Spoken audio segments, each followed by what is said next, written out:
I'm deeply honored and humbled by the opportunity that has been given to me. I stand here with a profound sense of gratitude towards the University of Kelaniya, and I must say before our Honorable Education Minister, Sri Lanka, the Vice Chancellor, Senior Professor Neelanthi De Silva of the Kelaniya, of the University of Kelaniya, and distinguished dignitaries who are here before me, the august gathering here present in the hall, and the Director for Center for Gender Studies, Professor Anusha Eritasinghe, and her brilliant team who has been working consistently towards this endeavor of addressing this very crucial issue of gender disparity.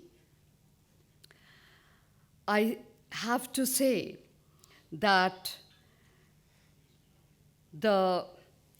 we need to address, and in fact to address the people of an Emerald Isle as we look at you.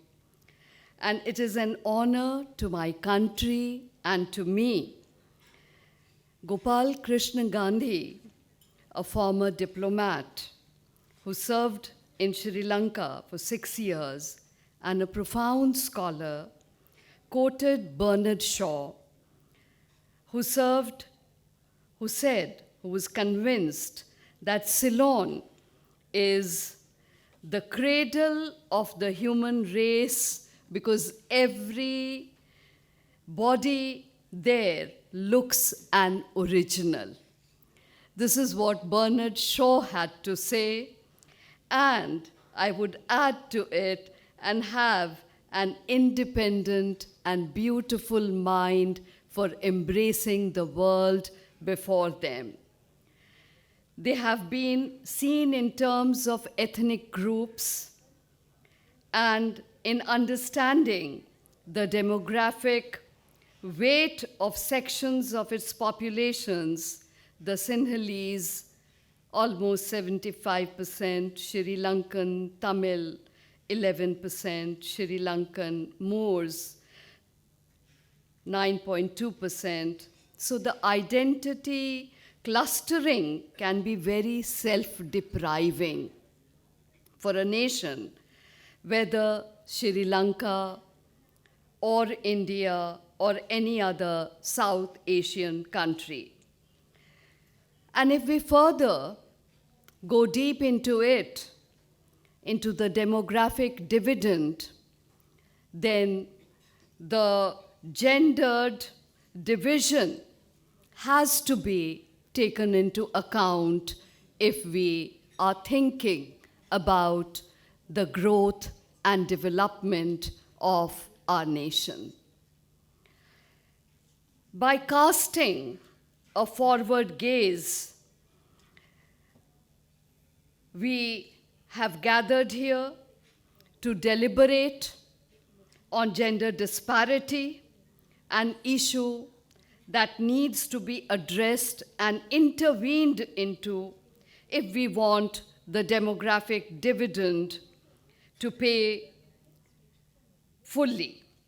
It is a worldwide phenomenon which prevents women from gaining equal access to resources and opportunities, impeding at times, obfuscating at times, occluding at times the growth of women and scaling them down in the paradigm of development.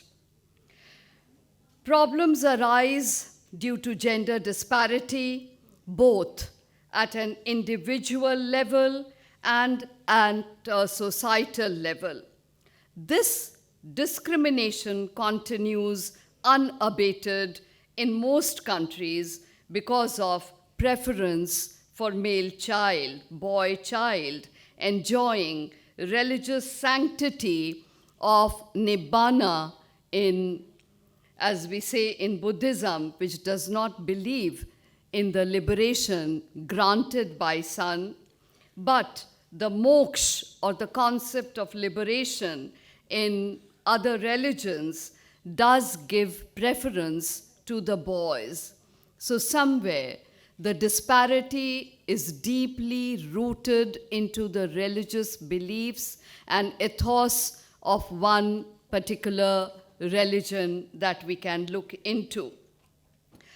Such religious beliefs, erroneous they may be, generates social sanctity which goes against the definition that has been given by the Constitution in terms of India, if we take that into account, where the Constitution grants equal citizenship to all. Constitution becomes supreme as today we are living in a modern secular society. And these secular practices should bring with it the concept of equality and equity.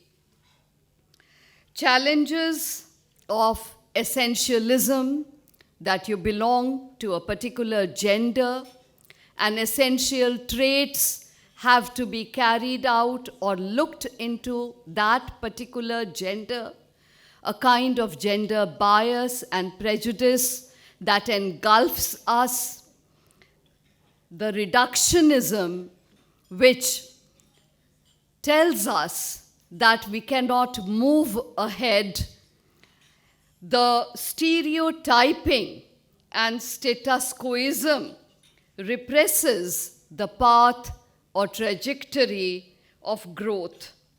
So in a way, interrogating reflexive modernity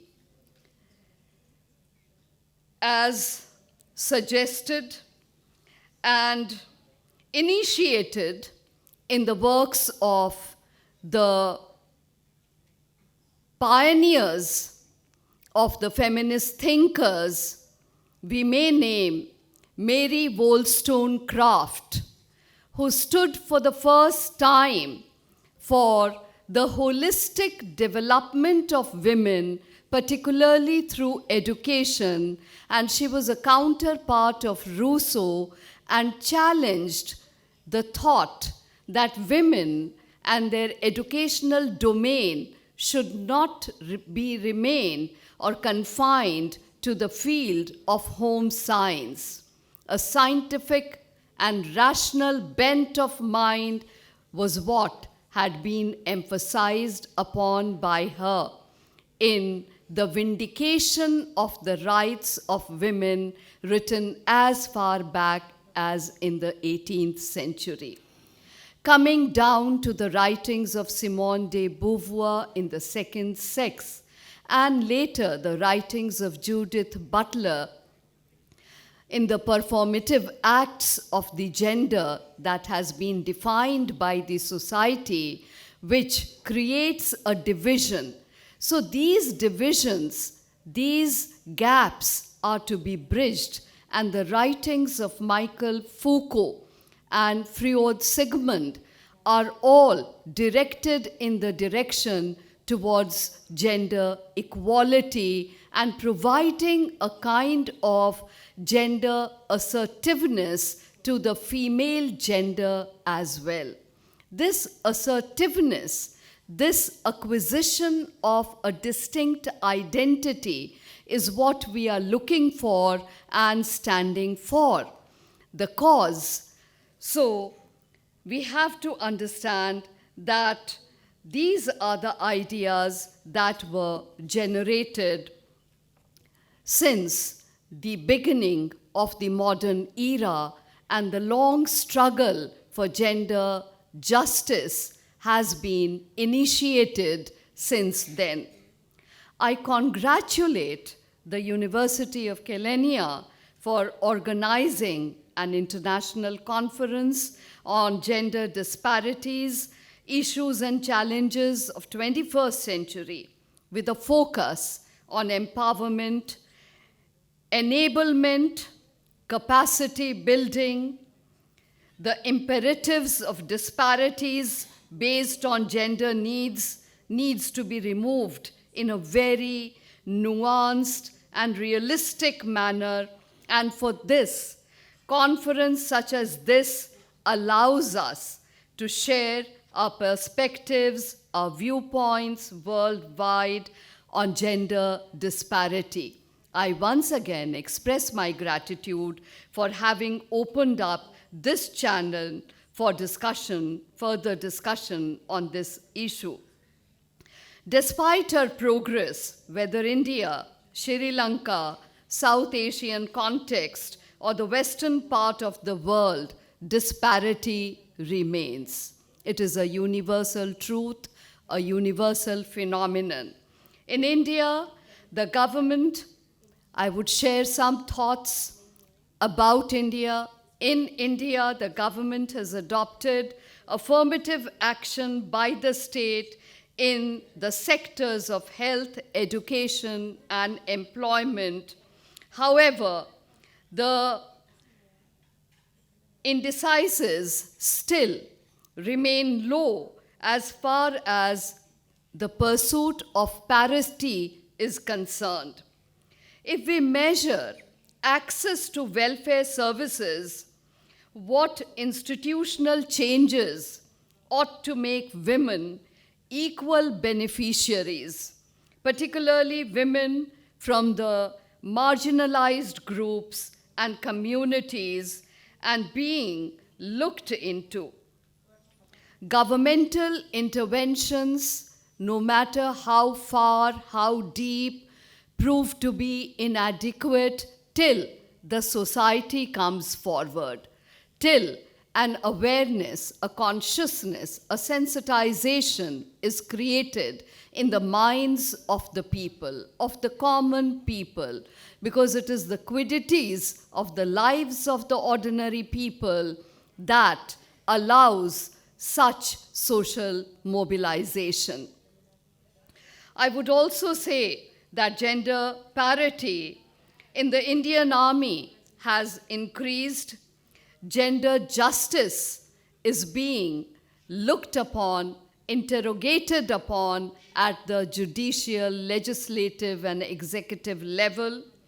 Access to control over resources for women is being carried out at a very high level, but still much remains to be done. The Nobel laureate Amartya Sen and his colleagues like Beena Agarwal, a feminist economist too, as Amartya Sen himself is a feminist economist who works towards the theory of capacity building, they are of the view that a collective responsibility needs to be undertaken if we have to make a section of the society who has been deprived from the rights and entitlements that was due to them.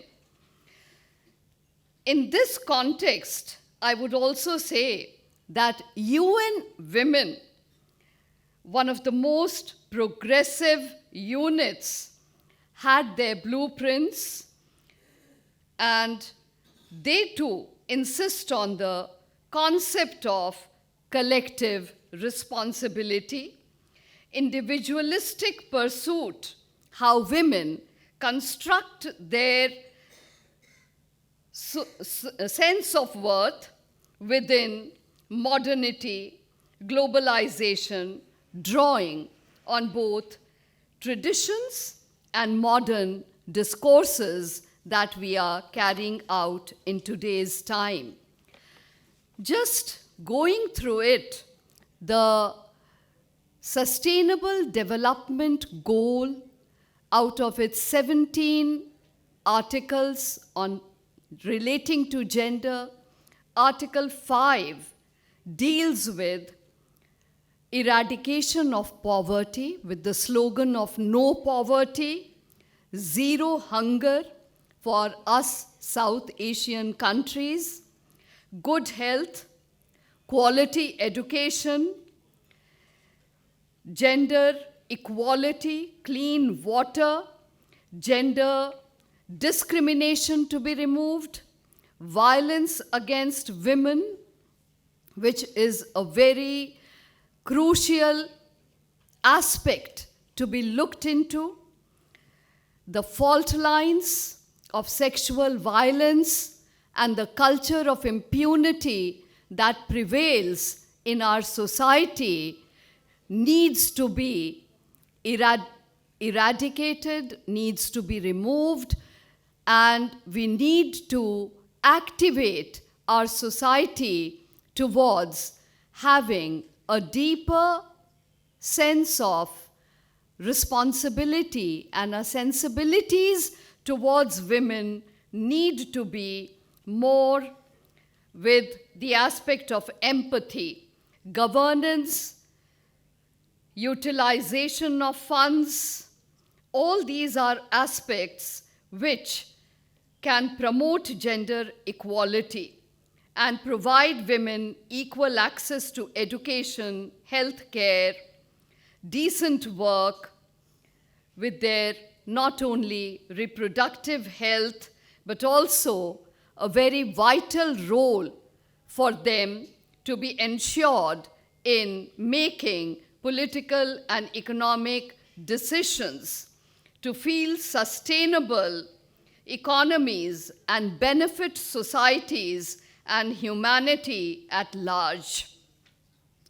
Achieving gender equality and moving towards women empowerment is integral not only to the Sustainable Development Goals of United Nations, but also to that of countries like Sri Lanka, India, Bangladesh, and such other countries who are our neighboring nations as well.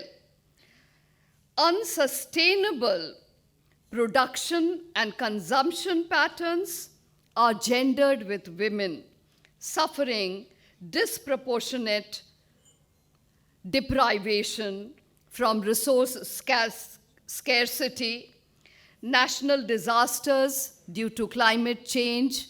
Women turn out to be the most vulnerable section who have to face displacement and other oddities attached to it. Women aim to build the community education, and for which the tool of education seems to be the most appropriate.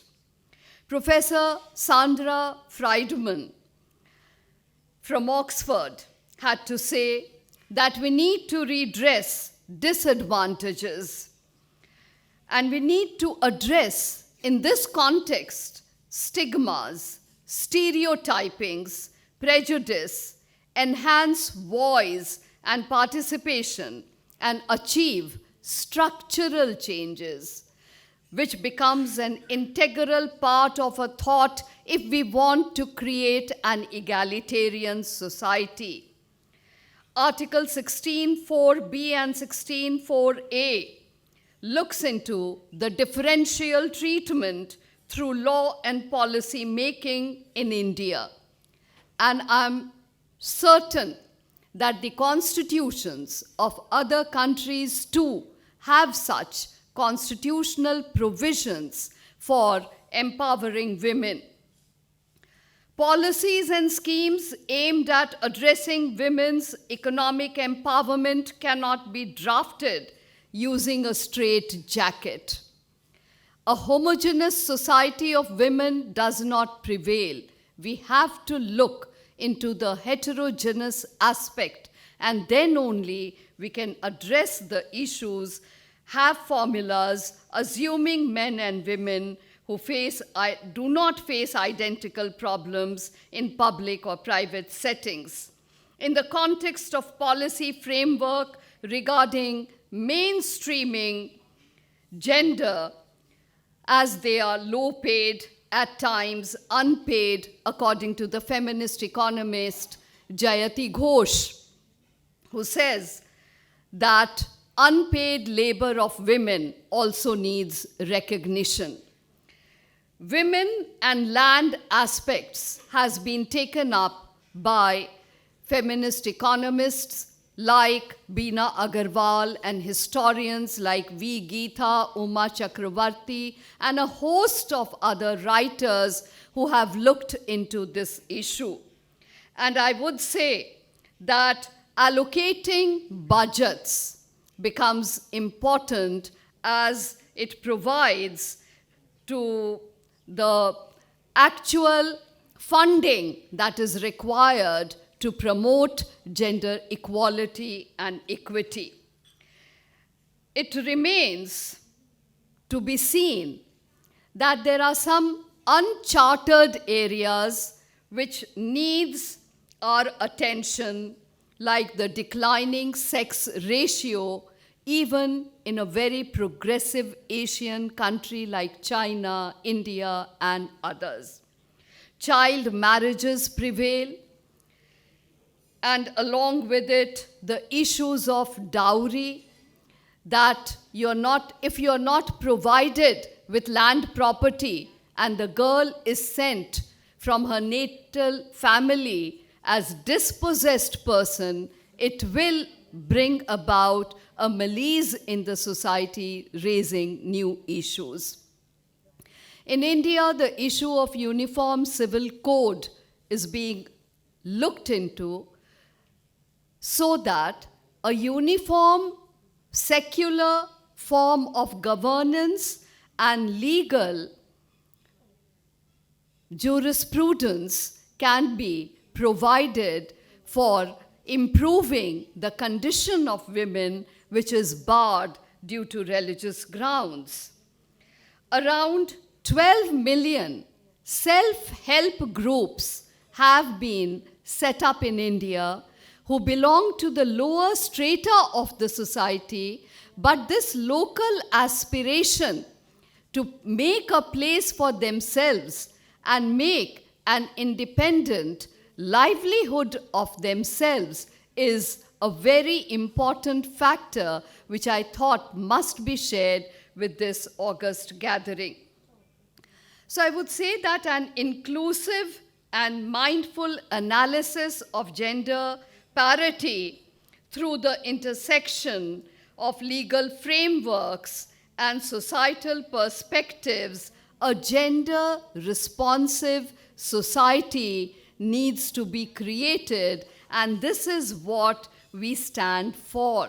An inclusive society where different organizations are putting in their efforts, like the Working Group on Discrimination Against Women and Girls. They have documented progress, gaps and challenges in the realization of women's and girls' human rights.